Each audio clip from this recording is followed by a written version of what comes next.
Hello everyone, क्या हाल है आपके? कैसे हो बेटा? भाई आपका बहुत बहुत स्वागत है अपने सीए इंटरमीडिएट जैन 2025 के paper number 5 auditing and ethics के वार्म अप सेशन में। मैं उम्मीद तो यही कर रहा हूं कि तुम्हारे शुरू के 4 पेपर है ना, बहुत जोरदार गए होंगे, बहुत अच्छे गए होंगे, ठीक ठाक भी गए ना। टेंशन नहीं लेने का, ओवरऑल लेवल पे भी अपने को तो पास होने के लिए ये चीजें बहुत हेल्प करेगी ना। हिम्मत रखना है, और ये अगर वीडियो देख रहे हो मतलब हिम्मत तो है अभी भी।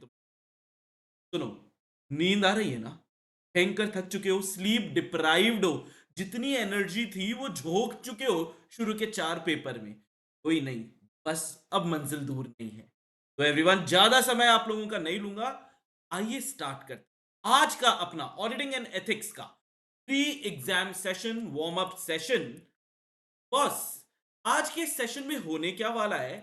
आज के अपन इस सेशन के अंदर है ना, दो मेजर चीजों पे बात करने वाले। First thing is the examples and second is the factors. ये मेजर फोकस पॉइंट रखेंगे क्योंकि एग्जाम में अपने को पता है कि इन पे सवाल आएंगे ही आएंगे। जितने जितने भी एग्जाम्पल, 3 या 3 से ज्यादा एग्जाम्पल किसी टॉपिक में है, या जो भी इंपॉर्टेंट फैक्टर्स है, 3 या 3 से ज्यादा फैक्टर्स हैं जो लास्ट मिनट के लिए आपको एक बार रिवीजन के लिए हेल्प कर देंगे। ये सिर्फ लास्ट मिनट रिवीजन है, तो ध्यान रखना। उम्मीद कर रहा हूं आपने पढ़ाइयां बाकी की तो अपनी कंप्लीट कर ही ली होगी। इंपॉर्टेंट चैप्टर जो है हमारे, जैसे chapter number 2, chapter number 5, chapter number 9, chapter number 11, ये चैप्टर्स इजी है। इनमें भर के क्वेश्चन आते हैं, इनको तो तुमने एकदम अच्छे से चार्ट पूछ लिया होगा। फिर आए हमारे चैप्टर नंबर 3 और चैप्टर नंबर 4, और कुछ नहीं भी किया ना बेटा, तो उनको जल्दी से जो मैंने यूट्यूब पे सेशंस डाल रखे हैं उससे रिवाइज कर लो। काफी हेल्प हो जाएगी, काफी हेल्प हो जाएगी। बाकी के ये एग्जाम्पल और फैक्टर्स तो आज अपन यहां पे देख ही लेंगे। तो आइए स्टार्ट करते हैं एग्जाम्पल। और ये मैं एग्जाम्पल है ना चैप्टर वाइज स्टार्ट कर रहा हूं आपको, तो आपको आपके दिमाग में क्लैरिटी रहेगी कि कौन से चैप्टर का कौन सा एग्जाम्पल आ रखा। तो first chapter, nature, objective and scope of audit से एग्जाम्पल्स हैं बेटा। आइए स्टार्ट करें। हाँ, तो चैप्टर नंबर 1, एग्जाम्पल्स ऑफ, ये किसके एग्जाम्पल है? अश्योरेंस एंगेजमेंट्स हमारे क्या होते हैं सर, उसके हैं। तो सबसे पहले ऑडिट एग्जाम्पल है एंगेजमेंट अश्योरेंस का यहां पे, और एग्जाम्पल है यहाँ पे टाइप ऑफ अश्योरेंस। तो engagement, audit of statement of financial है, audit of statement financial, audit of financial statement, पता नहीं क्या लिखते हैं। Audit of financial statement engagement का ऑडिट, आपको तो बस यही याद रखना है। रिव्यू आपको याद रखना है। प्रोस्पेक्टिव फाइनेंशियल इंफॉर्मेशन आपको याद करना है। रिपोर्ट जो बनाते हो कंट्रोल्स पर, वो, ये 4 तरीके के अपने को यहां पे अश्योरेंस एंगेजमेंट के एग्जांपल है। हम ऑडिट भी कर सकते हैं, रिव्यू भी, प्रोस्पेक्टिव फाइनेंशियल इंफॉर्मेशन पे और इंटरनल कंट्रोल पर भी हम काम कर सकते हैं। ठीक है। फिर नेक्स्ट आया स्टैंडर्ड्स ऑन ऑडिटिंग। एग्जाम्पल क्या है? एसएस के। अब ये तो तुमने पूरी ऑडिट पढ़ रखी है, तुमको यहां से करने की जरूरत ही नहीं है। हम कितने लकी हो जाएंगे अगर ये सवाल आ जाए। इतने सारे एसेज हमको मुंह में है, इसने ऐसे 200 का नाम लिया है, 230 का नाम लिया है, 315, 500, 700, तो और भी ले सकते हैं सर। 501 है, 505 है, 510 है, 520 है, 530 है, 550, 60, 70, 580, 230, 300, ठीक है, 240, 220 कैसे बोल सकते? इतने इजी है। ये थोड़ा उम्मीद कम है, और आ जाए तो अपने ऐश हो जाएगी। लेकिन इसी के बाद में ये आपको पक्का पक्का याद रखना है, ये एग्जाम्पल्स हैं रिव्यू एंगेजमेंट। रिव्यू के एग्जाम में आया हुआ सवाल है। S R E 2400, S R E 2410। 2400 जो है वो तो रिव्यू ही बताता है हिस्टोरिकल का, ठीक है। पूरे फाइनेंशियल स्टेटमेंट साल भर के का रिव्यू कैसे करते हैं वो 2400 के अंदर लिखा है। लेकिन इंटरिम फाइनेंशियल इंफॉर्मेशन का रिव्यू कैसे किया जाता है 2410 में लिखा। कुछ और याद रहे नहीं रहे, 2400 एंड 2410 ये याद कर लेना। एग्जाम में आने की संभावना इसलिए भी बढ़ जाती है क्योंकि इन टॉपिक्स को हम आपको डिटेल में सीए फाइनल में ऑडिट में पढ़ाते हैं। तो ये रिव्यू 2400, 2410। फिर आया अश्योरेंस एंगेजमेंट, तो 3400, लेकिन अब 3410 नहीं है, 3420 है। ये तो नॉर्मल प्रोस्पेक्टिव फाइनेंशियल इंफॉर्मेशन के ऊपर है, और ये प्रोफॉर्मा फाइनेंशियल इंफॉर्मेशन के ऊपर है। मतलब वो इंटरम की बात है, प्रोफॉर्मा है, ड्राफ्ट है। तो 2400 2410 3400 3420 ये ऐसे याद करेंगे। और रिलेटेड सर्विस के एग्जाम्पल क्या है बेटा? 4400 और वापस से 4410 आया, वापस 4410 आया। तो जो प्रोसीजर्स है इसके रिगार्डिंग ये है 4400, और कंपाइलेशन रिगार्डिंग है 4410। 2400 2410 रिव्यू, 3400 3420 क्या है? प्रोस्पेक्टिव, और 4400 4410 रिलेटेड सर्विसेज। क्या ये दिमाग में क्लैरिटी आ गई आपकी? आ गई। तो अब अपन आते हैं, हाँ जी, चैप्टर नंबर 1 में इतने ही एग्जाम्पल थे, चैप्टर 3 4 आने दो, भर भर के एकदम एग्जाम्पल्स हैं। तो उनको तो एकदम अभी ही याद कर लेना, याद कर लेना। आने की संभावना बहुत ज्यादा है 3 और 4 वाले चैप्टर की। लेकिन अभी 2 की अपन बात करते हैं। 2 वाले में टॉपिक था planning process, element of planning, जो हमारे एलिमेंट्स ऑफ प्लानिंग थे। तो एक था consider the factor that in auditor's professional judgement significant है in directing engagement team effort. Engagement team के एफर्ट, ये कहां पे आप लोगों ने पढ़ा था सर? एलिमेंट्स ऑफ प्लानिंग के अंदर हमारे एक प्रिलिमिनरी एंगेजमेंट एक्टिविटी थी और एक प्लानिंग एक्टिविटीज। प्रिलिमिनरी के अंदर अपना क्या होता था? 3 चीजें होती थी। एक तो हम क्या चेक करते थे? इंडिपेंडेंस, एथिकल रिक्वायरमेंट चेक करते थे, ऐसे 210 के हिसाब से जो अग्रीमेंट है वो बना है या नहीं बना। और हम ये पहला वाला तो वही था ना, acceptance and continuance of client relationship. तो उसमें भी हम लोगों ने देखा कि यार कौन से ऐसे फैक्टर है, ये एग्जाम्पल किसके? उन फैक्टर्स के हैं जो सिग्निफिकेंट है in directing engagement team effort. तो क्या क्या आपको कितना सा याद करना है? मैंने चार्ट्स में भी दिया हुआ है। वॉल्यूम ऑफ ट्रांजैक्शन, आगे का याद नहीं हो ठीक है। सिग्निफिकेंट इंडस्ट्री जजमेंट्स, ठीक है। Significant changes in financial reporting, और रीसेंट सिग्निफिकेंट रीसेंट डेवलपमेंट। चार तो ये आप याद करके जाओगे। ऑफ ट्रांजैक्शन है, हर चीज सिग्निफिकेंट ही होगी। इंडस्ट्री डेवलपमेंट है, रेलेवेंट डेवलपमेंट्स है, और चेंज इन फाइनेंशियल। फिर इसमें नेक्स्ट आया audit program design to provide audit evidence. ये कुछ एग्जाम्पल, क्या एग्जाम्पल दिए हुए हैं? एग्जाम्पल है सर, कैश इन हैंड का बेस्ट एविडेंस क्या होगा? Sir counting. कैश को कैसे चेक करोगे? बेस्ट तो तरीका रहेगा काउंटिंग। लेकिन जो इन्वेस्टमेंट है जो आपने बैंक के पास रख रखे हैं, उसके लिए बेस्ट एग्जाम्पल क्या होगा? Bankers certificate.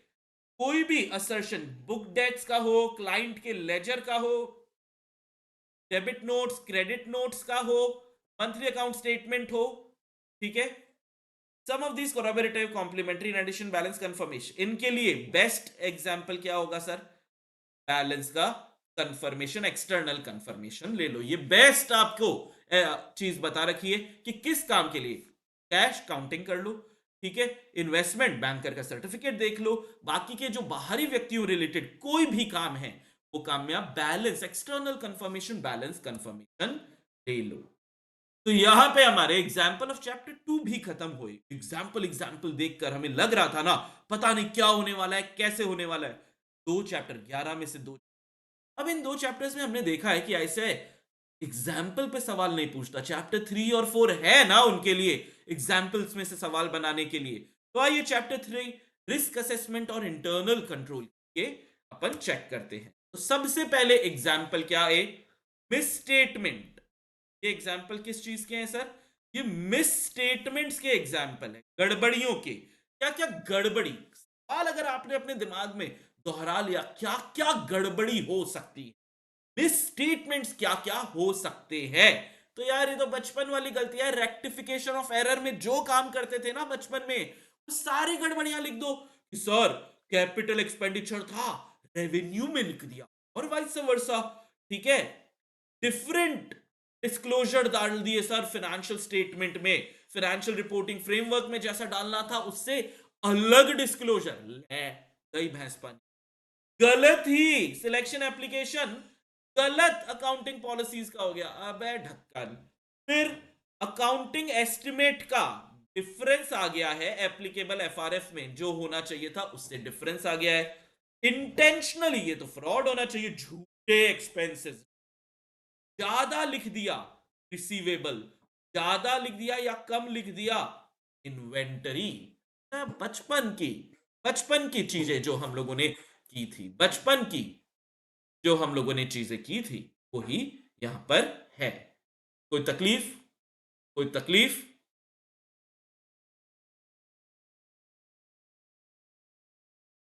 फिर इनहेरेंट रिस्क के कुछ एग्जाम्पल है। इनहेरेंट रिस्क क्या है? एन इसके एग्जाम्पल क्या है?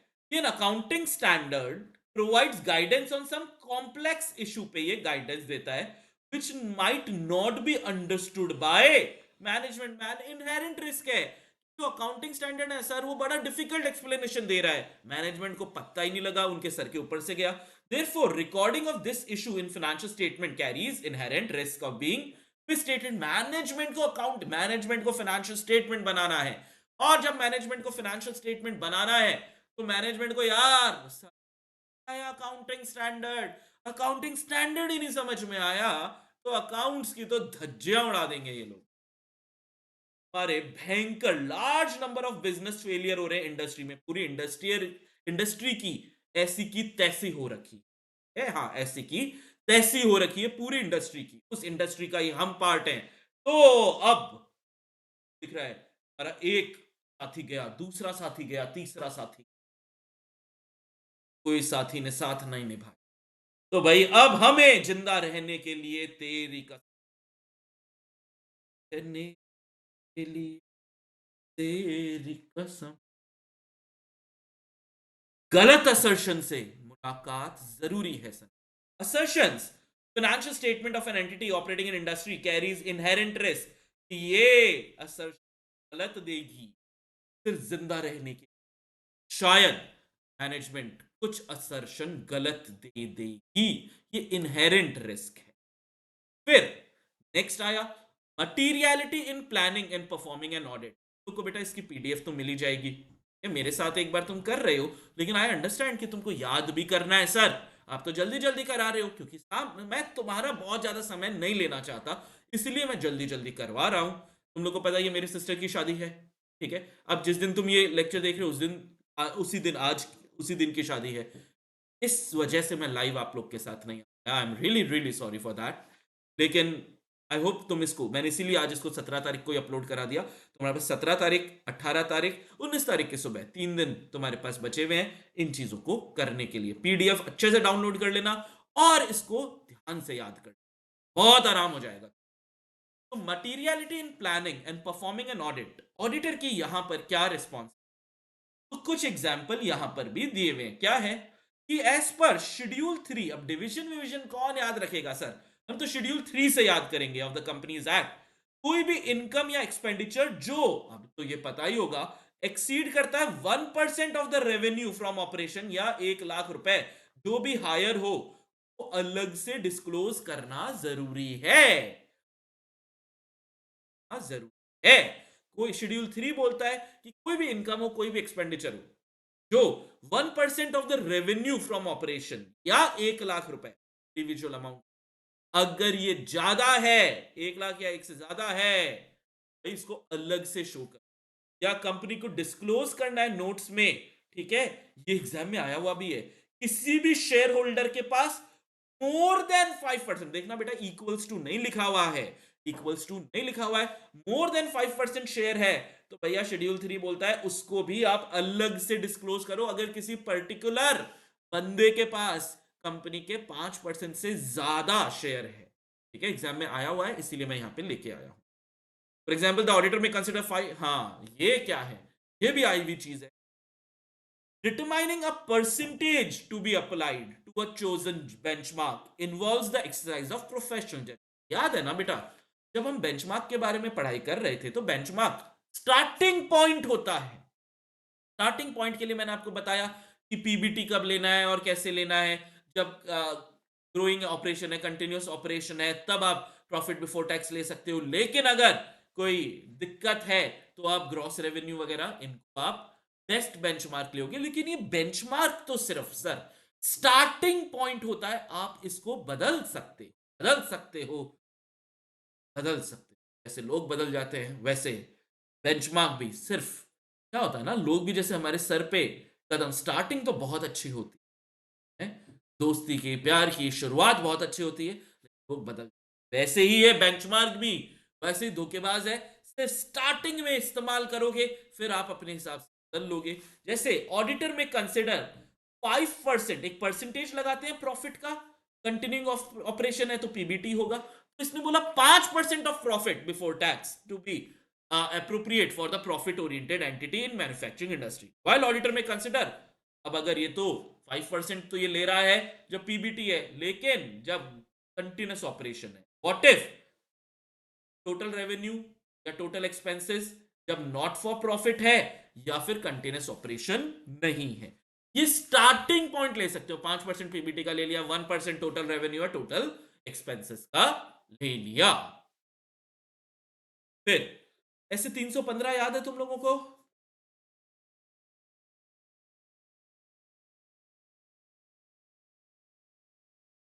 सॉरी, गलत हो गया। गोरे गोरे मुखड़े पे काला काला, अब खुदा खैर करे कर।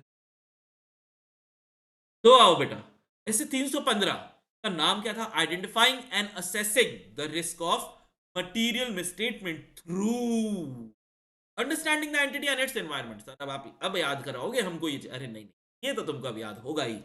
तो understanding the entity and it's environment, examples हैं, एग्जाम्पल हैं कुछ मैटर्स के, एग्जाम्पल हैं कुछ मैटर्स के जिनको ऑडिटर कंसिडर करेगा for understanding the nature of entity.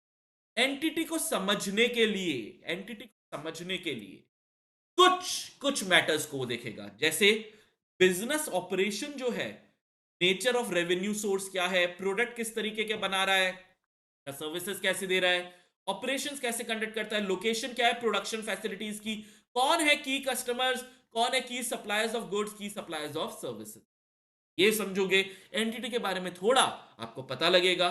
फिर इन्वेस्टमेंट कहां कर रहा है, मैंने चार्ट में दे रखा है, ये इन्वेस्टमेंट एक्टिविटीज कहां पे कर रही है, financing and financing activities of major subsidiaries, financial reporting में क्या क्या अकाउंटिंग प्रिंसिपल ले रहे हैं, रेवेन्यू रिकॉग्निशन किस तरीके से कर रहे हैं, ये कुछ एग्जाम्पल आपको दिए गए, है ना?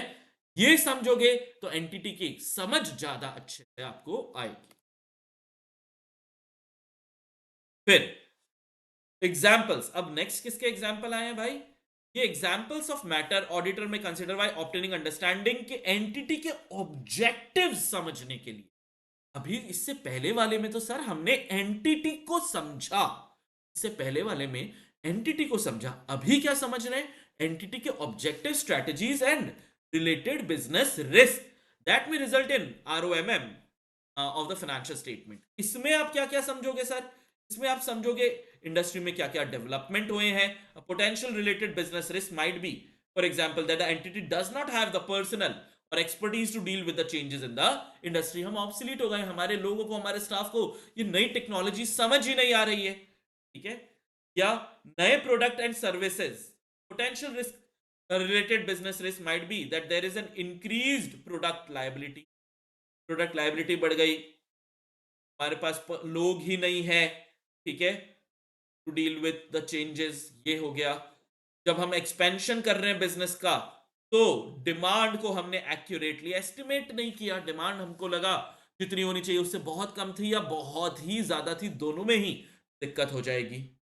कम हो गई डिमांड तो भाई हमको लॉसेस हो जाएंगे, ज्यादा हो गई तो कॉम्पिटिटर्स आ जाएंगे आप, क्योंकि डिमांड पूरी नहीं कर पा रहे, है ना? फिर examples for measuring and reviewing financial performance which may be used by auditor, ये किसके एग्जांपल है? मेजरिंग, ये किसके एग्जांपल है? Measuring and reviewing financial performance, इनके एग्जांपल यहां पे दिए हुए हैं। फाइनेंशियल परफॉर्मेंस कैसे चेक करोगे? की परफॉर्मेंस इंडिकेटर एंड की ratios, trends and statistics.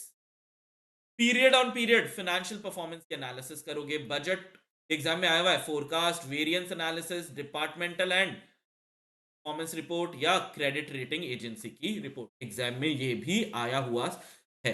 Heading ध्यान देख लेना, यहाँ पे सिर्फ आप एंटिटी को समझ, क्वेश्चन में सिर्फ इतना ही लिखा हुआ रहेगा।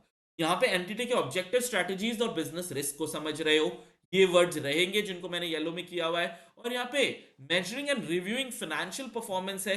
ये तीनों एग्जाम्पल अलग अलग है, थोड़ा फोकस यहाँ पे आप कर लेना। अब नेक्स्ट आया कि सर ये जो अंडरस्टैंडिंग हो रही है, ये अंडरस्टैंडिंग एक कंटिन्यूस प्रोसेस है। जैसे जब आप असेस कर रहे हो ROMM यानी 315 कर रहे हो और द फाइनेंशियल स्टेटमेंट, तब आप मटीरियलिटी डिटरमाइन करते हो ऐसे 320 के हिसाब से, कि considering appropriateness of selection and application of accounting policies, identifying वो एरिया जहां पे स्पेशल ऑडिट कंसिडरेशन जरूरत है, जैसे रिलेटेड पार्टी है, जहां पे management use of going concern assumption में कोई गड़बड़ है। ठीक है, जब आप डेवलप कर रहे हो एक्सपेक्टेशन एनालिटिकल प्रोसीजर करते टाइम, याद है ऐसे 520 किया था हम। तीसरे वाले में क्या करते थे, एक्सपेक्टेशन डेवलप करते थे, और चौथे वाले में एक्चुअल से उस एक्सपेक्टेशन को बढ़ाते थे। तो डेवलपिंग एक्सपेक्टेशन एंड क्या हमारे पास सफिशिएंट एप्रोप्रिएट ऑडिट एविडेंस है, इन असम्पशंस को देख, सफिशिएंट एप्रोप्रिएट ऑडिट एविडेंस है या नहीं है। डन है। फिर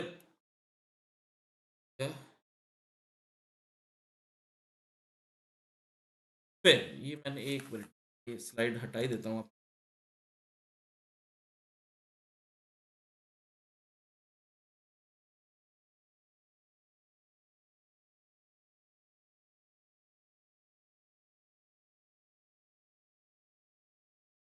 डिलीट।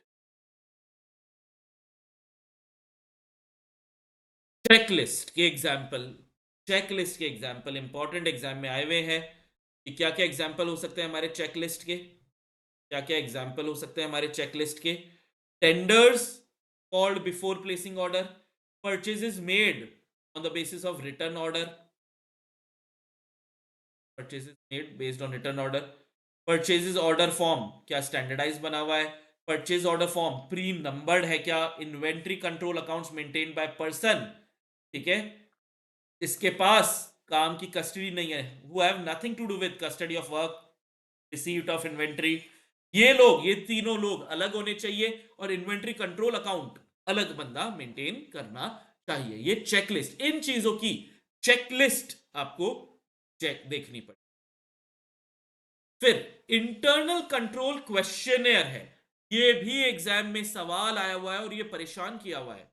हाँ, चैप्टर 3 चैप्टर 4 तुम लोग को पता है इतने बड़े चैप्टर है, 8 से 12 नंबर के चैप्टर है, तो यार इनमें से एक एक एग्जाम्पल का सवाल आने की उम्मीद बहुत ज्यादा रहती। मतलब ये जो सेशन हम कर रहे हैं इसमें से भी आने की उम्मीद बहुत है।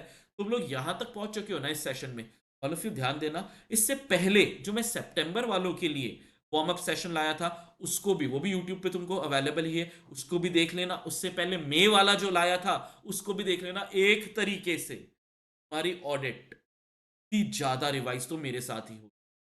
हाँ, 6 घंटे कुछ लगेंगे, 6, 6.5 घंटे, 7 घंटे जो भी है तुमको लगेंगे। 1.5x पे तुम लोग वैसे भी देखते हो, देख लेना, काफी ऑडिट मेरे साथ रिवाइज कर। हाँ, हर सेशन में मैं कुछ अलग चीजें लाता हूं, इसीलिए तुम्हारे लिए इस सेशन में कुछ अलग चीजें लेके आया हूं। ठीक है, तो एग्जाम्पल किसके हैं सर, ये इंटरनल कंट्रोल क्वेश्चनियर।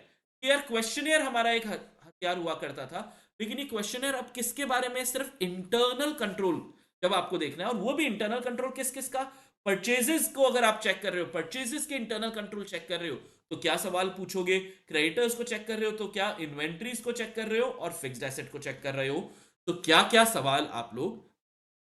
सबसे पहले परचेजेस की अगर हम बात करें, परचेजेस की बात करें, तो क्या सेंट्रलाइज्ड परचेज डिपार्टमेंट है, क्या अप्रूव्ड सप्लायर से ही परचेज किया है, list of approved supplier maintained है क्या मास्टर लिस्ट में एक से ज्यादा more than one source of supply of important material लिखा हुआ है क्या, कि जो भी इंपॉर्टेंट मटेरियल है उसके अलग अलग सोर्स की मास्टर लिस्ट है क्या, कि अगर इस बंदे से नहीं लिया तो दूसरा कौन है, तीसरा कौन है, चौथा कौन है, ये ऑप्शंस अवेलेबल है या नहीं है।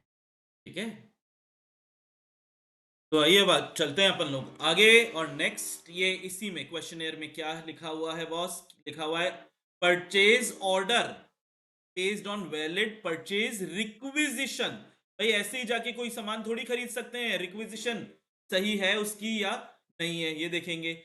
कॉम्पिटिटिव कोटेशन देखेंगे, परचेज ऑर्डर जो है वो पहले से नंबर्ड है या नहीं है, ऑर्डर का जो साइन है वो उसी बंदे ने किया है जो ऑथराइज्ड है, जो भी मटेरियल रिसीव हुआ है वो किसको रिसीव हुआ है, रिसीविंग डिपार्टमेंट को हुआ है। और ये तो बहुत सही है, ठीक है। तो एक बार इसको देख लेना, परचेज अभी तो सिर्फ हुआ है परचेज। फिर अपन देखते हैं क्रेडिटर। क्रेडिटर के ऊपर हमेशा शुरुआत वालों को बेटा ज्यादा याद करने की कोशिश करना कि सप्लायर की इनवॉइसेस डायरेक्टली किसको मिली है, अकाउंट्स डिपार्टमेंट को मिली है ना, कईयों के हाथों में से तो नहीं गई, किसी ने अपना अपना कमीशन तो नहीं ऐड कर दिया। क्या इनको बिल रजिस्टर्ड में एंटर किया गया है before submitting them to other department for check. फिर एडवांस एंड पार्शियल पेमेंट जो है वो भी एंटर हो चुके हैं या नहीं हो चुके। नेक्स्ट है कि सिस्टम जो बनाया हुआ है वो ये इंश्योर कर रहा है, आपका जो भी सिस्टम बना हुआ है, कि सारे इनवॉइसेस सही से प्रोसेस हो जाएंगे। रॉ मटेरियल एंड सप्लाईज का रिकंसिलिएशन जो है क्वांटिटीज और का वो कैसे हुआ है। अकाउंट्स डिपार्टमेंट मैच करता है क्या इनवॉइसेस ऑफ सप्लाईज जीआरएन से, गुड्स रिसीव नोट से एंड परचेज ऑर्डर से। फिर मतलब हर जना अपना काम सही से कर रहा है या नहीं। प्राइसेस जो भी है, check for prices, freight, advance payments duly authorised है या नहीं, invoices marked immediately on receipt to avoid payment against them, duplicate तो नहीं हो गया, डुप्लीकेट तो नहीं हो गया। इन्वेंट्री का देखते हैं, सारे स्टॉक्स इन असाइंड एरियाज ही लिखे रखे हुए हैं, स्टॉक इंश्योर्ड है क्या, रिकॉर्ड मेंटेन्ड है क्या हमारी इंश्योरेंस की पॉलिसीज का, रिकॉर्ड को रिव्यू भी किया जाता है कि कौन सी पॉलिसी एक्सपायर हो गई, कौन सी वैलिड पड़ी है। शुरुआत वाले हमेशा याद करोगे, ठीक है। फिर कोई ऑफिशियल है क्या जो डिसाइड करेगा वैल्यू और which stock are to be insured, adequacy of insurance cover periodically review हो रहा है या नहीं हो, बात वाले करो, 5 से ज्यादा आपको करने नहीं। फिक्स्ड एसेट के बारे में बात करें तो बजट कैपिटल एक्सपेंडिचर का अप्रूव्ड बजट है क्या, जो भी अथॉरिटी है जो इस खर्चे को कर रही है, इनकर कर रही है, वो स्पेसिफाइड ऑफिशियली है ना, हर कोई तो खर्चा नहीं कर रहा है। Purchase of capital expenditure subject to same controls, जो कंट्रोल्स हमने रॉ मटेरियल स्टोर्स के लिए लगाए थे वही यहां पे भी कंट्रोल है क्या। Proper check to see the amount expended do not exceed the amount authorised, से ऊपर तो नहीं चला गया।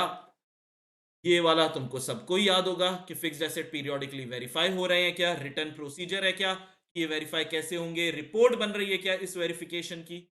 कोई भी 5 को करने हैं। ये एग्जाम्पल इंपॉर्टेंट एग्जाम्पल्स।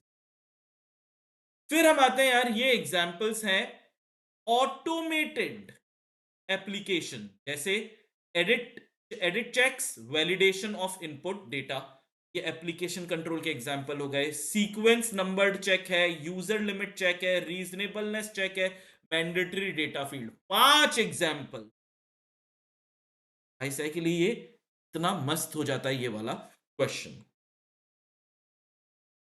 चैप्टर 3 यहां पे खत्म होता है बेटा। अब आइए अपन लोग देखते हैं चैप्टर 4 में क्या चल रहा है, कैसे चल रहा है। तो यहां पे other information that authenticates the accounting record and also support the auditor's rationale behind true and fair presentation of the financial statement. Other information के एग्जाम्पल, ये तो पता ही होगा, अदर इंफॉर्मेशन के एग्जाम्पल क्या है, मिनट्स ऑफ मीटिंग है, return confirmation है, manuals containing details of internal control. Internal control कहां लिखे हुए हैं, वो मैनुअल, वो बुक। ये फिर विजुअल, नेचर के हिसाब से विजुअल हो गया, ओरल हो गया, डॉक्यूमेंट्री हो गया, ये नोट्स में है ही। सोर्स के हिसाब से इंटरनल हो गया और एक्सटर्नल हो गया, that is it. Internal external के एग्जाम्पल याद कर लेना बेटा। इंटरनल के एग्जाम्पल क्या क्या है, इंटरनल के sales invoices and internal document, copies of sale challan and forwarding note, क्योंकि सेल आप कर रहे हो इंटरनल, ये एग्जाम में आया हुआ है। Goods received note internal document है, इंस्पेक्शन रिपोर्ट इंटरनल इंस्पेक्शन है, copies of cash memo internal है, debit and credit notes internal है। वहीं एक्सटर्नल सेल्स इंटरनल है, लेकिन परचेज इनवॉइस जो है वो एक्सटर्नल है। ये याद रखना, सेल्स तो हम कर रहे हैं, परचेज हम बाहर से ला रहे हैं। Supplier challan, forwarding note, debit notes, credit notes coming from parties, quotations, confirmation, ये सब एक्सटर्नल है। एग्जाम में आया हुआ है, बच्चों से पूछा गया था कि भैया बताओ सेल्स एंड परचेज में से कौन इंटरनल है कौन एक्सटर्नल है, तो सबने सब इंटरनल या सब एक्सटर्नल बोल दिया कि सेल तो हम बाहर को करते हैं, लेकिन हम कर रहे हैं ना बाहर, तो ये हमारा डॉक्यूमेंट। तो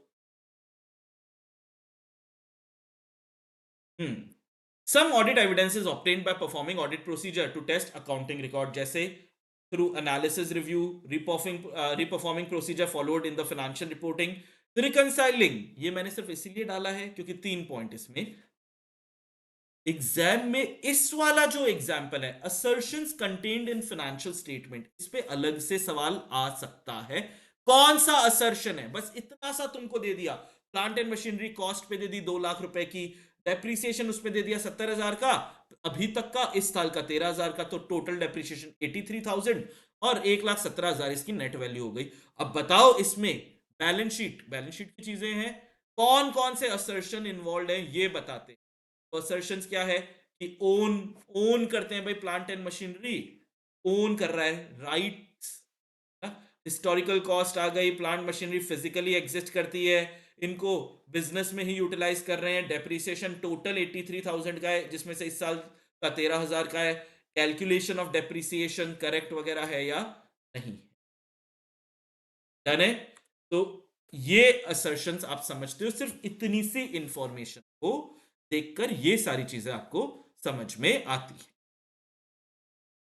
फिर ये सैंपलिंग ऐसे 530, सिलेक्टिंग ऑल आइटम्स का कुछ एग्जांपल है कि ऑल आइटम्स में population constitute of small number of large value item. Large value item है, कम नंबर है लेकिन वैल्यू ज्यादा है, तो आप सारे आइटम्स को सिलेक्ट कर लो, ठीक है। रिस्क बहुत ज्यादा है, और दूसरे तरीके do not provide sufficient appropriate audit evidence, दूसरे तरीके आपको सफिशिएंट एप्रोप्रिएट ऑडिट एविडेंस नहीं दे रहे हैं, तो ये भी तब भी आप सारे चीजों को चेक करोगे। रिपीटेटिव नेचर ऑफ कैलकुलेशन है, ठीक है, और अदर प्रोसेस परफॉर्म जो ऑटोमेटिकली हो रहा है, तब आप 100% चेक कर सकते हो। ये 3 सिचुएशन ऐसी है जब आप सैंपलिंग नहीं सर सारे के सारे आइटम्स को आप चेक करोगे। नेक्स्ट है determining the nature and extent of work of internal audit function that can be use. Internal audit function example, नए टॉपिक से बेटा एग्जाम में आने की संभावना ज्यादा है। Work of internal audit function को हम कब कब यूज कर सकते हैं, कौन यूज कर रहा है, एक्सटर्नल ऑडिटर यूज कर रहा है, ठीक है। तो कब यूज करेगा, फॉर टेस्टिंग ऑपरेटिंग इफेक्टिव, ना इंटरनल का ऑडिट फंक्शन है तो ऑपरेटिंग इफेक्टिवनेस ऑफ कंट्रोल तो आएगा ही आएगा। सब्सटैंटिव प्रोसीजर जिसमें लिमिटेड जजमेंट की जरूरत होती है, इन्वेंट्री काउंट में काम कर सकता है, यूज कर सकता है, ठीक है। ट्रेस कर सकता है ट्रांजैक्शन जो इंफॉर्मेशन सिस्टम से गुजरे हैं, और कंप्लायंस भी रेगुलेटरी रिक्वायरमेंट से टेस्ट कर सकता है। इंपॉर्टेंट एग्जांपल है ये, क्योंकि ये एसेज नए आए थे, ये इंटरनल ऑडिट फंक्शन और ये सारा कॉन्सेप्ट हमारे नया आया था, पहले नहीं पढ़ते थे, इंपॉर्टेंट। फिर using the work of internal audit function, coordination between external and internal audit function is effective. कब कोऑर्डिनेशन इफेक्टिव होगा इंटरनल एक्सटर्नल ऑडिटर का और इंटरनल ऑडिट फंक्शन का, ठीक है। इसके एग्जांपल्स क्या क्या हैं कि discussion take place at appropriate interval, discussion appropriate interval पे हो throughout the period. External auditor inform करेगा इंटरनल ऑडिट फंक्शन को, आईएएफ को, सिग्निफिकेंट मैटर, फिर एक्सटर्नल ऑडिटर को एडवाइस किया जाता है और has access to relevant report of internal audit function and is informed of any significant matter जो उसके अटेंशन में आता है। डन है, डन है, पक्का। आगे चलते हैं, एग्जाम्पल्स ऑफ फैक्टर्स। हाँ मैं थोड़ा सा जल्दी जा रहा हूं बेटा, क्योंकि I would like to cover all these things, एक बार तुमको ये पता तो लगे होने क्या वाला है।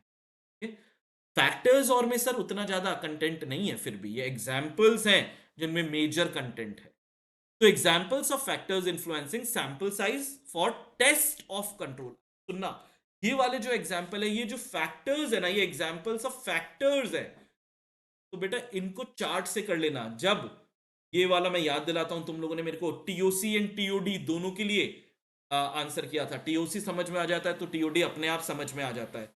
जब इंक्रीज हो गई extent to which auditors risk assessment takes into account relevant control, अब हम रिस्क असेसमेंट में रेलेवेंट कंट्रोल को, रिस्क असेसमेंट में रेलेवेंट कंट्रोल को ज्यादा इस्तेमाल कर रहे हैं। तो भाई रेलेवेंट कंट्रोल को जब तुम ज्यादा इस्तेमाल कर रहे हो तो ज्यादा चीजें चेक करनी पड़ेगी ना।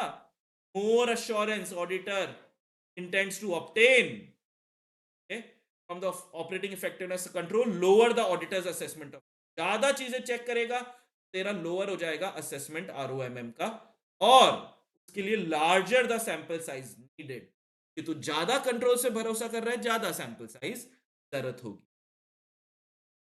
ठीक है, अगर इंक्रीज हो गई तेरी टॉलरेबल रेट में, यहां से तुमको याद आ जाएगा, टॉलरेबल रेट ऑफ डिविएशन बढ़ गई। भाई जब टॉलरेबल रेट बढ़ गई है, सैंपल साइज कम कर लो। लोअर है टॉलरेबल रेट, सैंपल साइज तो याद आया तुम लोगों को ये वाला? ये नोट से कर सकते हो। पहले ये टीओसी के चल रहे हैं, फिर सेम चीज यहां से आप आओ ये टीओडी के। अगर टीओसी समझ में आ जाता है तो टीओडी वाला बहुत ही आसानी से आपको ये समझ में आ जाएगा। क्लियर है? नोट से कर लेना इजी रहेगा। नहीं, यहां से तभी करना बुक से पढ़ के जब वो नोट से समझ में नहीं आए, लेकिन वीडियो देखोगे समझ में वो आ जाएगा। ठीक है, नेक्स्ट आते हैं, matters relevant in planning attendance eight physical inventory count. भाई ये भी नोट्स में डाला हुआ था कि नेचर ऑफ इन्वेंट्री पे डिपेंड करेगा कि आप फिजिकल इन्वेंट्री काउंट किस तरीके से करोगे। स्टेजेस ऑफ डब्ल्यूआईपी पे डिपेंड करेगा, रिस्क कितना है मटेरियल में स्टेटमेंट का, इंटरनल कंट्रोल किस तरीके के हैं। ठीक है, टाइमिंग फिजिकल इन्वेंट्री काउंटिंग की क्या है, क्या एंटिटी, परपेचुअल इन्वेंट्री सिस्टम। मैंने अभी भी जो मार्क किए वही मैंने नोट्स में भी दिए हुए थे, है ना, तो इन्हीं को याद करना है। फिर जब इन्वेंट्री कस्टडी कंट्रोल किसी थर्ड पार्टी के है, इसके किसी थर्ड पार्टी के कस्टडी कंट्रोल में है, तब ऑडिटर क्या करेगा? भाई वही जो हमेशा करते हैं हम, इंस्पेक्टिंग करेंगे डॉक्यूमेंट्स रिगार्डिंग इन्वेंट्री, रिक्वेस्ट करेंगे भाई से कंफर्मेशन का, फिर अटेंडिंग और arranging for another auditor to attend, obtaining another auditors report वगैरह हम यहां से उससे लेंगे अगर दूसरा कोई ऑडिटर जा रहा है, अगर ये कस्टडी कंट्रोल थर्ड पार्टी के।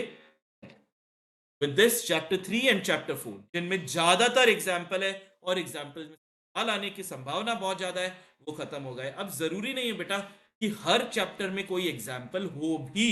ठीक है, मैंने चैप्टर का नाम हमेशा लिखा है, लेकिन ये जरूरी नहीं है कि हर जगह कोई एग्जाम्पल हो। जैसे चैप्टर 5 को देखें तो बेटा यहां पे जो एग्जाम्पल है वो ये वाले ही है। हमने शुरुआत जब की तो हमने असर्शंस का मतलब समझा था। ठीक है, हमने पहले रेवेन्यू यानी इनकम स्टेटमेंट के असर्शंस को समझा, फिर बैलेंस शीट के असर्शन को। 5 होते हैं इनकम स्टेटमेंट के, 6 होते हैं हमारे कहां के असर्शन, ये हमारे बैलेंस शीट के असर्शन। तो ये वाले जो राइट में एग्जाम्पल दिए हुए हैं ना, ये वेरी इंपॉर्टेंट है बेटा, इसमें सवाल बन जाता है। ये इंप्लॉय बेनिफिट एंड सेल्स का एग्जाम्पल है कि employee benefit expense incurred during the period in respect of personnel employed by the entity. Employee benefit expense does not include कोई भी कॉस्ट ऑफ अनऑथराइज्ड पर्सन। तो कौन सा असर्शन आ रहा है? अकरेंस। अकरेंस सेल्स वही रिप्रेजेंट कर रहा है जो गुड्स कस्टमर ने ऑर्डर किए थे और हमने डिस्पैच कर दिए, सेल्स में वो ही सेल्स है, यानी सेल्स असली में अकर हुई है, सेल्स असली में अकर हुई है। कंप्लीटनेस का, employee benefit expense in all personnel, all लिखा है, all personnel accounted, all genuine sales complete, all word देखते ही कंप्लीट। कट ऑफ में पीरियड था during the period relates to the current accounting period. फिर sales shall include dispatch of goods made at the end, year end relevant period का है। ये period word देखते ही तुम कहां पे चले जाओगे? कट ऑफ में जाओगे। मेजरमेंट में अमाउंट होगा, ये लो मेजर्ड कैलकुलेटेड एक्यूरेटली, और टैक्स वगैरह, tax deduction at source correctly reconciled and accounted, TDS, ये भी मेजरमेंट, क्योंकि अमाउंट की बात हो रही। सेल्स करेक्टली रिकॉर्डेड, ठीक है। डिस्काउंट वर्ड, जैसे टीडीएस है वैसे डिस्काउंट वर्ड है, तो भी आपके क्या होगा, ये मेजरमेंट ही जाएगा। इनको ऐसे ही याद कर। प्रेजेंटेशन डिस्क्लोजर तो तुम लोग को नितिन सर ने अच्छे से करवा ही दिया है कि इनको कैसे कैसे प्रेजेंट डिस्क्लोज करते हैं। ये इनकम स्टेटमेंट के हमारे एग्जाम्पल खत्म हुए। अब हमारे बैलेंस शीट के एग्जाम्पल चालू हो रहे हैं कि इन्वेंट्री का एग्जाम्पल है existed at the period and. Existed है तो एग्जिस्टेंस असर्शन आ ही गया। फिर कंप्लीटनेस में ये ऑल इन, अब ऑल वर्ड देखते तो यार कंप्लीटनेस वर्ड आ ही जाता है, बाकी ध्यान ही नहीं देना। कट ऑफ में पीरियड होता है, does not include earlier. Next financial year का कुछ नहीं है, मतलब करंट फाइनेंशियल ईयर का ही है ना, फिर नेक्स्ट फाइनेंशियल ईयर का कुछ नहीं है, मतलब करंट फाइनेंशियल ईयर का है तो कम, कट ऑफ हो गया। वैल्यूएशन में अमाउंट होगा, लोअर ऑफ कॉस्ट और एनआरवी अमाउंट हो गया, ठीक है। एबनॉर्मल वेस्टेज वगैरह ये सब एक्सेप्टेबल वैल्यूएशन, ये अमाउंट हो गया, तो valuation assertion. Rights obligation easy है कि एंटिटी ओन्स, कंट्रोल करती है, held by the entity on behalf of another entity not been recognized, तो राइट्स एंड ऑब्लिगेशन। एंड फिर ये नितिन सर ने आपको प्रेजेंटेशन डिस्क्लोजर करा दिए हो, क्लियर है। ये वाला एग्जाम्पल आया हुआ है पीपीई के अंदर। पीपीई के अंदर ऐसे, ये भी नितिन सर ने वैसे तो अकाउंटिंग स्टैंडर्ड 10 किया है, डायरेक्टली एट्रीब्यूटेबल कॉस्ट कौन कौन सी है, नितिन सर ने ये भी पढ़ा रखा है एस 10 में। कॉस्ट ऑफ एम्प्लॉय बेनिफिट आप डायरेक्टली एट्रीब्यूट कर सकते हो, cost of site preparation directly कर सकते हो, initial delivery and handling charges, installation and assembly cost directly PP के कॉस्ट में आप ऐड कर सकते हो, ठीक है। Professional fee, cost of testing and professional fee, ये तो डायरेक्टली है। लेकिन ऐसी कॉस्ट भी है that not to cost an item of PP, मतलब इन, ये आप डायरेक्टली कॉस्ट इसको एट्रीब्यूटेबल नहीं कर सकते। तो cost of obtaining opening new facility या बिजनेस, इनॉग्रेशन कॉस्ट वगैरह आप नहीं डाल सकते। इंट्रोड्यूसिंग न्यू प्रोडक्ट और सर्विस, प्रमोशनल कॉस्ट वगैरह नहीं डाल सकते। न्यू लोकेशन पे व्यापार कर रहे हो या with new class of customer कर रहे हो, स्टाफ ट्रेनिंग और का कॉस्ट ये आप नहीं डाल सकते। एडमिनिस्ट्रेशन अदर जनरल ओवरहेड आप नहीं डाल सकते। तो इतने हमारे है, एक तो वो एग्जाम्पल असर्शन वाले और दूसरे एग्जाम्पल ये पीपीई में। चैप्टर 5 इतना बड़ा चैप्टर और कोई एग्जाम्पल नहीं है, और ये जो डायरेक्टली एट्रीब्यूटेबल वाले हैं उसमें सवाल एग्जाम में आया हुआ। क्लियर है, क्लियर है, कहीं कोई तकलीफ, पक्की बात। चैप्टर 6 में यार ये वाला एग्जाम्पल दिया हुआ है कि ऑडिट के डॉक्यूमेंट्स में क्या क्या आएगा, ऑडिट प्रोग्राम आएगा, एनालिसिस आएगी, इशूड मेमोरेंडा आएगा, समरीज ऑफ सिग्निफिकेंट मैटर आएगा, लेटर ऑफ कंफर्मेशन और रिप्रेजेंटेशन और सिग्निफिकेंट मैटर रिलेटेड कॉरेस्पॉन्डेंस। बस ये एग्जाम्पल है कि ऑडिट डॉक्यूमेंट में क्या आएगा। कोई भी 5 आपको याद करना है, ठीक है। ये है एग्जाम्पल जब हम डिलीट या ये changes, example of changes in final audit file, कौन कौन से चेंजेस हम एक्सेप्ट कर सकते हैं जो एडमिनिस्ट्रेटिव नेचर के होते हैं। डिलीटिंग, डिस्कार्डिंग सुपरसीडेड डॉक्यूमेंट, एक जैसे ही document, sorting, collating, cross referencing working paper, signing off on completion checklist, documenting ऐसे ऑडिट एविडेंस जो पहले ही ऑडिटर को ऑब्टेन, डिस्कस और अग्रीड हो गए थे, ठीक है, ऑडिट रिपोर्ट से पहले, उनको कर सकते हो। क्लियर है, ये एग्जाम्पल है फाइनल ऑडिट फाइल में आप क्या क्या बदलाव कर सकते हो। फिर हमारे एग्जाम्पल आए हैं बेटा सिग्निफिकेंट मैटर कौन कौन से होते हैं। वैसे तो ऐसे 701 अब आप कर ही चुके हो, तुमको सिग्निफिकेंट मैटर पता ही है, लेकिन यहां पे आप देख लेते हैं सर, कोई भी मैटर जो सिग्निफिकेंट रिस्क को जन्म देगा वो मैटर सिग्निफिकेंट मैटर है, ठीक है। जो हमें ऑडिट प्रोसीजर लगाए और इंडिकेशन मिला कि फाइनेंशियल रिपोर्ट स्टेटमेंट में मटेरियल मिसस्टेटमेंट है तो ये सिग्निफिकेंट मैटर है। अगर हमें रिवाइज करना पड़े हमारा असेसमेंट ऑफ आरओएमएम जो हमने पहले बनाया था तो ये सिग्निफिकेंट मैटर है, और उसके हिसाब से हमारा रिस्पॉन्स भी अगर रिवाइज हो जाता है तो सिग्निफिकेंट मैटर है। कोई भी वो डॉगी पीछे पड़ गया था, याद है, सिग्निफिकेंट डिफिकल्टी हुई थी नेसेसरी प्रोसीजर लगाने में, सिग्निफिकेंट मैटर है। चैप्टर 7 में आते हैं और देखते हैं इनके क्या है।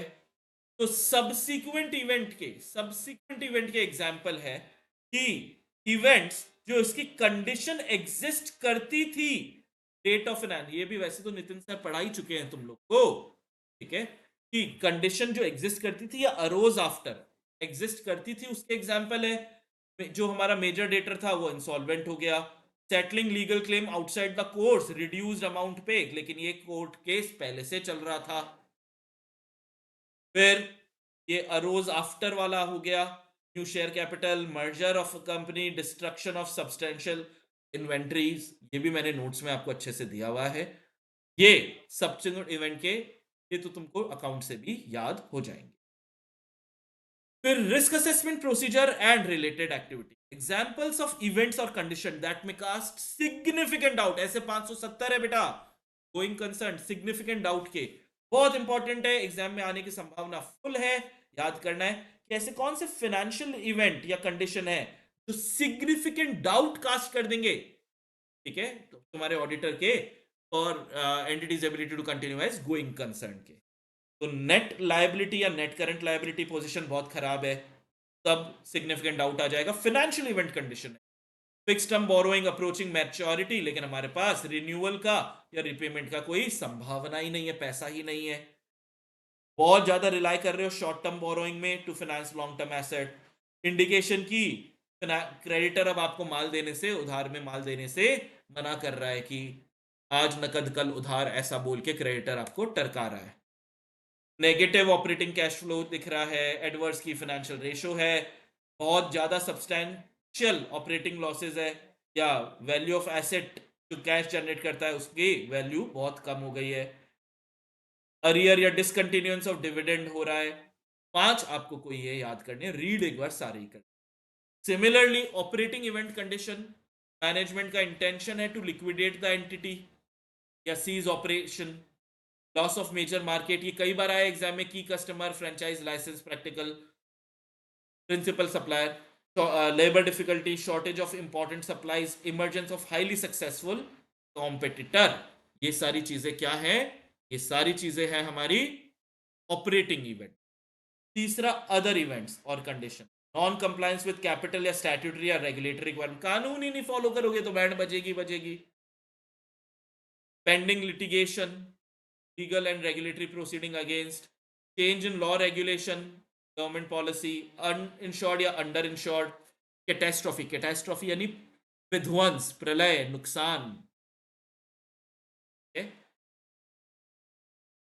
फिर मेरे हिसाब से लास्ट में ही आएगा एडिशनल ऑडिट प्रोसीजर, जब ऐसे इवेंट और कंडीशन आपको मिल जाते हैं तो आप क्या करोगे, जब आपको ऐसे इवेंट कंडीशन मिल जाते हैं जो सिग्निफिकेंट डाउट कास्ट कर रहे हैं एंटिटी की एबिलिटी कंटिन्यूअस गोइंग कंसर्न में, तब आप क्या करोगे सर, हम एनालिसिस एंड डिस्कसिंग करेंगे cash flow, profit and other relevant forecast with management, analyse discuss करेंगे एंटिटी के latest available interim financial statement, ये इंपॉर्टेंट है, ये आ सकता है, रीडिंग करेंगे terms of debenture loan agreement क्या है, क्या उनको तोड़ा गया है, minutes of meeting share holder की, टीसीडब्ल्यूजी की, और रेलेवेंट कमिटी की मीटिंग भी देखेंगे।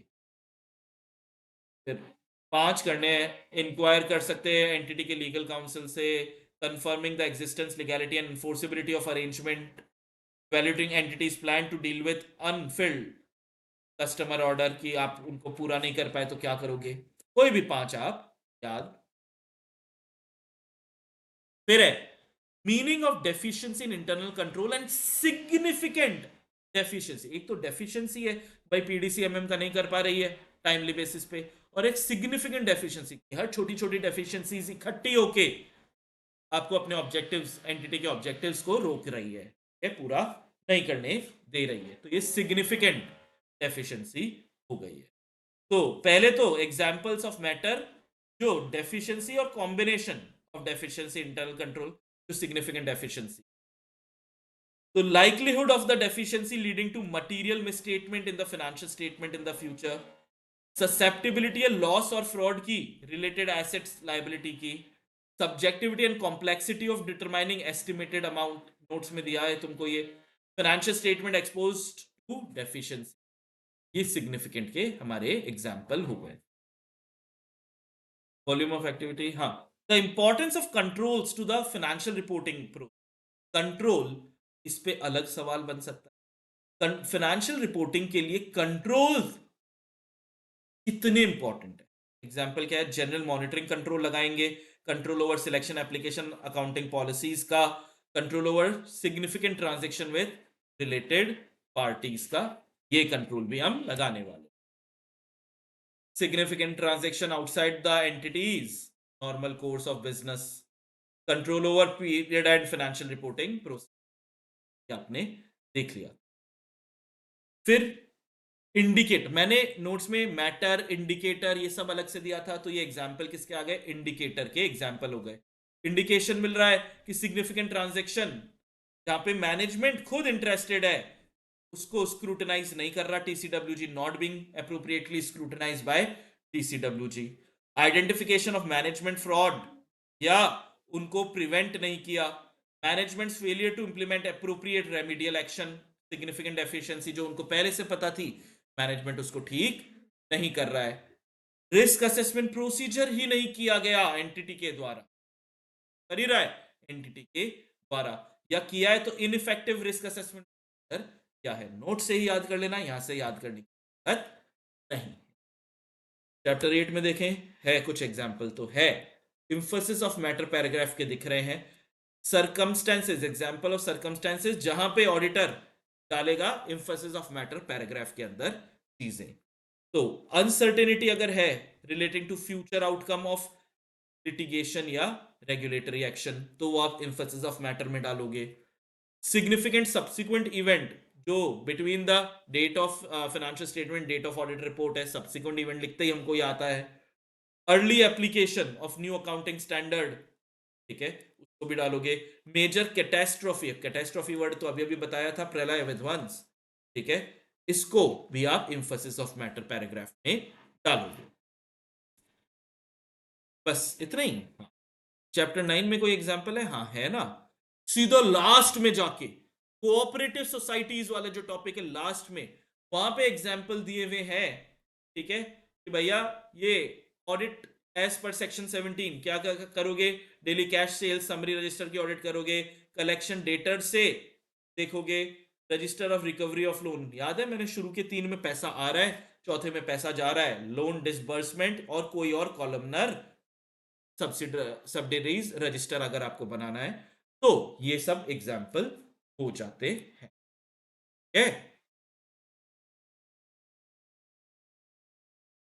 नेक्स्ट चैप्टर 10 में है, चैप्टर 10 में भी एग्जाम्पल्स कौन से हैं?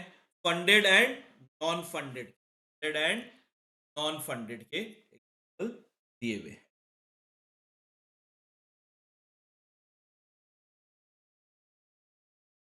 फंडेड नॉन फंडेड के क्या एग्जाम्पल दिए हुए हैं? कि भैया फंडेड के हैं term loan, cash credit, overdraft, demand loans, bill discounted and purchase, ये कंसोर्टियम वाले लोन्स, इंटरेस्ट रिस्क शेयरिंग वाले, और इंटरेस्ट बेयरिंग स्टाफ लोन, ये सब फंडेड के एग्जाम्पल हो। नॉन फंडेड के LC, bank guarantee, letter of credit और बैंक गारंटी, ये एग्जाम्पल।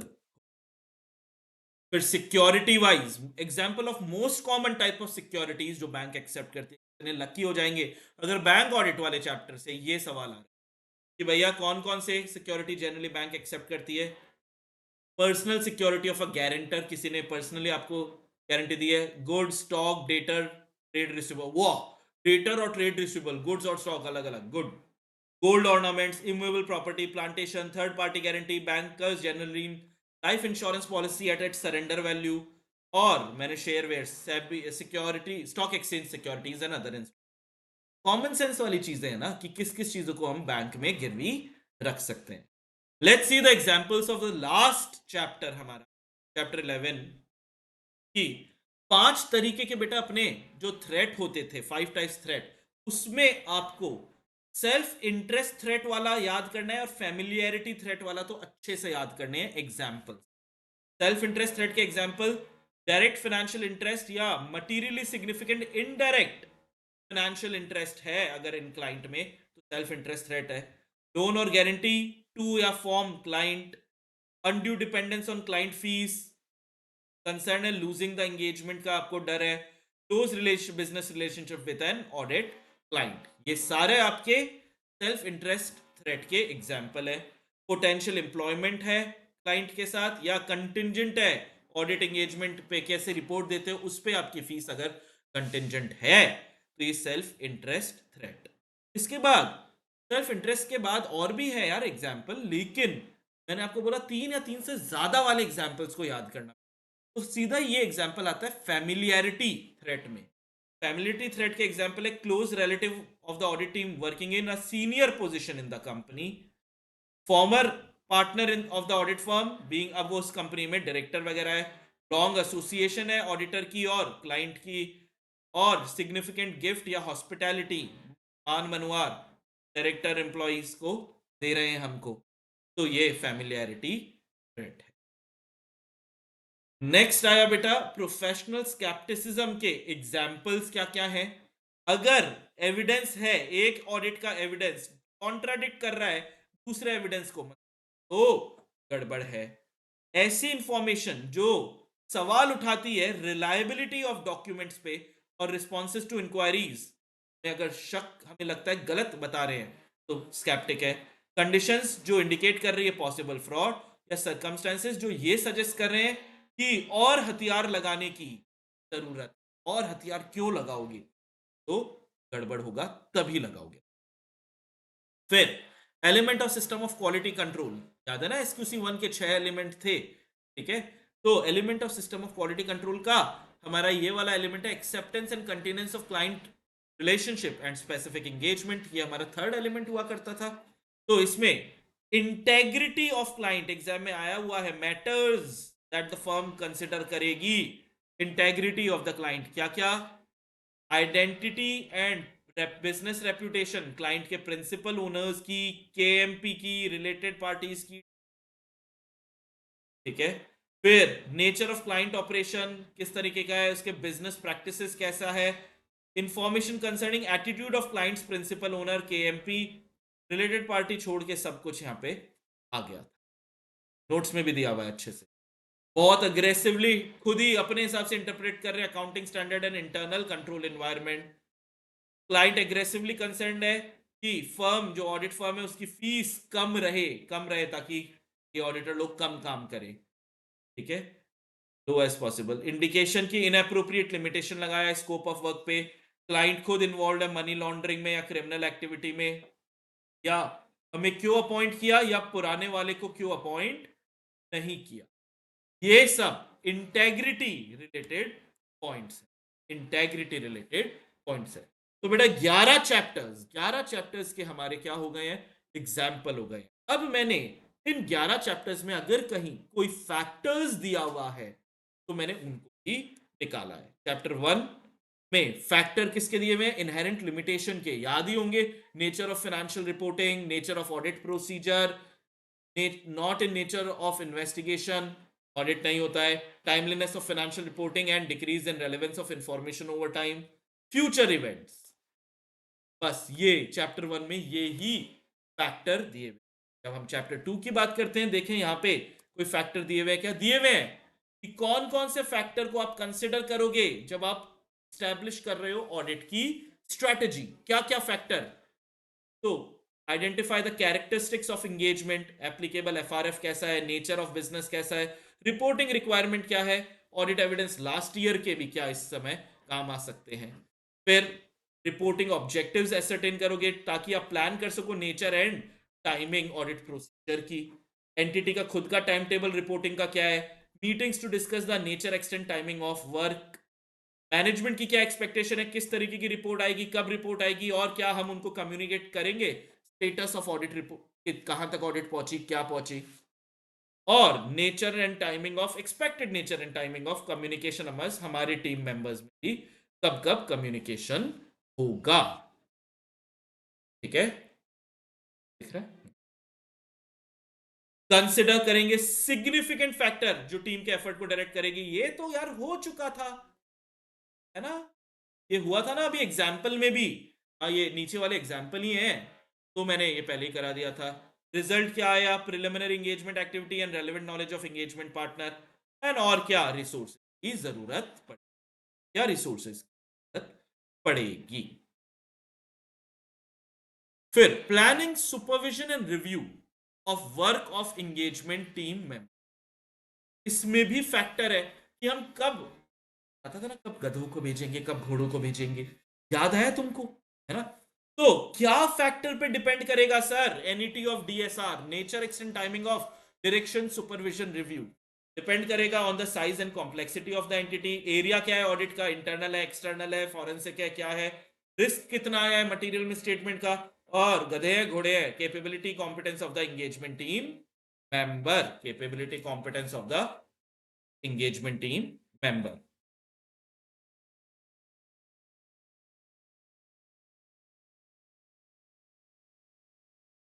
नेक्स्ट आते हैं risk assessment and internal control में क्या क्या फैक्टर है। फिर है सर फैक्टर्स दैट में affect identification of an appropriate benchmark, क्या क्या फैक्टर्स हैं जो बेंचमार्क ढूंढने में मदद करेंगे। Sir element of financial statement जैसे एसेट लायबिलिटी, इससे हम बेंचमार्क उठा सकते हैं। whether there are items which on which attention of the user of the particular entity's financial statement tend to focus, जहां पे यूजर फोकस करेगा, जैसे प्रॉफिट, रेवेन्यू, एसेट्स, इन पे फोकस करेगा। नेचर ऑफ एंटिटी, पोजीशन उसकी लाइफ साइकिल में कहाँ है, इंडस्ट्री एंड इकोनॉमिक एनवायरनमेंट किस तरीके का है, एंड हमारा बेंचमार्क खुद कितना रिलेटिवली वॉलेटाइल है, बेंचमार्क खुद कितना रिलेटिवली वॉलेटाइल है। फिर क्या है मटीरियलिटी लेवल और levels for particular COT account balance display, factors, यहां पर भी फैक्टर आया, फैक्टर्स जो इंडिकेट कर रहा है, क्या इंडिकेट कर रहा है, एग्जिस्टेंस ऑफ वन और more particular COT account balance disclosure for which misstatement of lesser amount than materiality could be reasonably expected to influence the economic, अगर मटीरियलिटी से कम का भी स्टेटमेंट है फिर भी यूजर के इकोनॉमिक डिसीजंस को वो अफेक्ट करेगा। ठीक है, कब कब क्या क्या फैक्टर है sir, law, regulation, applicable FRF जो अफेक्ट करेगा यूजर की एक्सपेक्टेशन। ठीक है, ये है एक फैक्टर। की disclosure in relation to industry and attention is focused on a particular aspect of entity's business that is separately disclosed in financial statement. Next आया इसका डॉक्यूमेंटिंग द मटीरियलिटी, मटीरियलिटी में जब आप डॉक्यूमेंट करोगे तो फैक्टर किन किन को कंसिडर करोगे डॉक्यूमेंटेशन में, कि एक तो materiality FS as a whole यानी determined materiality for financial statement as a whole हो गया, फिर particular COT account balance disclosure के लिए हो गया, और पीएम भी हो गया, इसको भी डॉक्यूमेंट करोगे। साथ में अगर इन तीनों में ही कोई अगर रिवीजन किया है तो इनको भी आप डॉक्यूमेंट करोगे। डन है। चैप्टर 4 में देखते हैं क्या फैक्टर्स है, ये तो बहुत अच्छे से याद होगा ना, factors affecting the auditor's judgement as to sufficiency of audit evidence, materiality, ROMM and size and characteristics of the population, ये याद है तब तो बहुत अच्छा है बेटा, तब तो ये अब पढ़ना, ठीक है, डिटेल में, नहीं तो छोड़ देना, अब ये समझने का समय नहीं है। अगर ये तुमको मटीरियलिटी अगर ज्यादा है तो साइज जो है कम भी हो चलेगा, ऐसा करके वाइस वर्सा। फिर नेक्स्ट है सिलेक्टिंग स्पेसिफिक आइटम, हो गया था हाई वैल्यू, नहीं, चलो देखते हैं। अच्छा ऑल आइटम हुआ था, स्पेसिफिक आइटम नहीं हुआ। ऑडिटर में decide to select specific item, इन फैक्टर्स पर डिपेंड करेगा, स्पेसिफिक आइटम सिलेक्ट करेगा। ठीक है, हाई वैल्यू और की आइटम्स हाईलाइट याद कर लेना। ठीक है, all items certain amount, over certain amount items to obtain information such as the nature, ये जो मार्क्ड है ना बेटा येलो से ऑलरेडी, इसको ही याद करना है। ठीक है, ऑब्जेक्टिविटी इन इवैल्यूएशन, ऑब्जेक्टिविटी का तो मतलब पता ही था ना, without bias, conflict of interest and undue influence. तो फैक्टर्स जो एक्सटर्नल ऑडिटर का इवैल्यूएशन रिलेशन टू ऑब्जेक्टिविटी में क्या क्या करेगा, बस वही वाली बातें ऊपर लिख दो, free from bias, conflict of interest, undue influence है क्या, ये चेक करेगा। क्या टीसीडब्ल्यूजी खुद ओवरसी कर रहे हैं एम्प्लॉयमेंट डिसीजन को, related to internal audit function? कोई कॉन्स्ट्रेंट है क्या बाय मैनेजमेंट और टीसीडब्ल्यूजी, ठीक है, इन चीजों में इंटरनल ऑडिट फंक्शन में? और free of any conflicting responsibilities है ना इंटरनल ऑडिट फंक्शन, फ्री है ना, तब तो इंटरनल ऑडिट फंक्शन ऑब्जेक्टिव है, अदरवाइज वो ऑब्जेक्टिव नहीं है, और ये इवैल्यूएशन स्टैट्यूटरी ऑडिटर करता है। फिर कॉम्पिटेंस एंड इट्स इवैल्यूएशन, अभी तो ऑब्जेक्टिविटी और उसका इवैल्यूएशन हो रहा था, अब कॉम्पिटेंस और उसका इवैल्यूएशन की, ठीक है, ऑब्जेक्टिव है नहीं है वो हम ऐसे देखेंगे। कॉम्पिटेंट है या नहीं है, तो competent adequately and appropriately resourced है, establish policies for hiring, training and assigning internal auditors to internal audit engagement, policies बनी हुई है या नहीं, adequate technical training proficiency है, knowledge required knowledge वगैरह है, है या नहीं। नेक्स्ट हम आते हैं बेटा sampling versus traditional method of accounting, कौन सा लेना है, किन फैक्टर्स पर डिपेंड करेगा कि हमें कौन सा लेना है?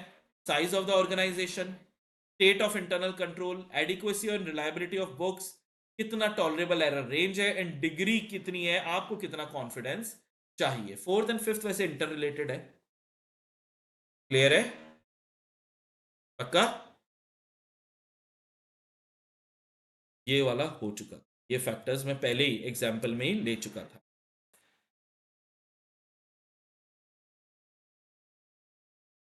फिर external confirmation procedure adopted by the auditor to obtain audit evidence, जब वो एक्सटर्नल कंफर्मेशन ले रहा है और डिजाइन कर रहा है खुद कंफर्मेशन की रिक्वेस्ट को, क्या कर रहा है, डिजाइन कर रहा है कंफर्मेशन की रिक्वेस्ट, तब हम क्या क्या देखेंगे?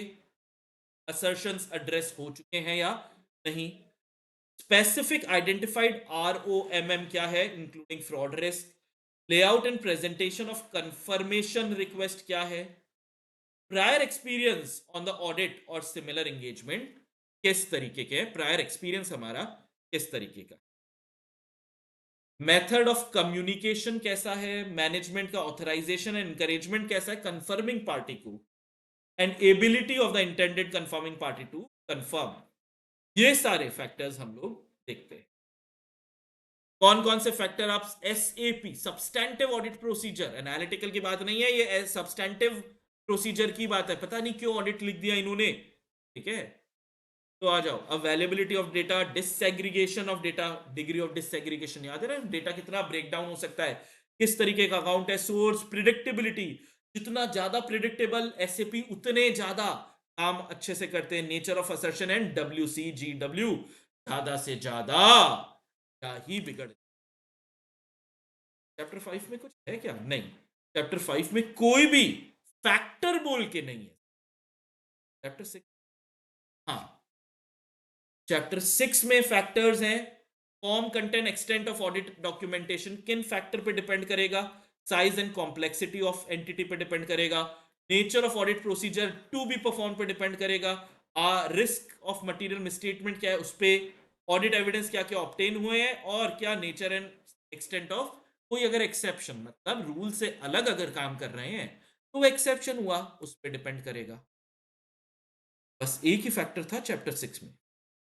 चैप्टर 7 में भी है responsibility for assessment of the entity's ability to continue as going concern, इन फैक्टर पे हम factors relevant to management, management auditor से पहले तो मैनेजमेंट खुद देखता है ना कि हम गोइंग कंसर्न है या नहीं, तो किन फैक्टर्स पे वो देखेगा मैनेजमेंट कि वो गोइंग कंसर्न है या नहीं, तो देखेगा डिग्री ऑफ अनसर्टेनिटी एसोसिएटेड, कितनी अनसर्टेनिटी है उस पर डिपेंड करेगा, size and complexity of the entity पे डिपेंड करेगा, इन्फो इन्फो इनटू नहीं इन्फो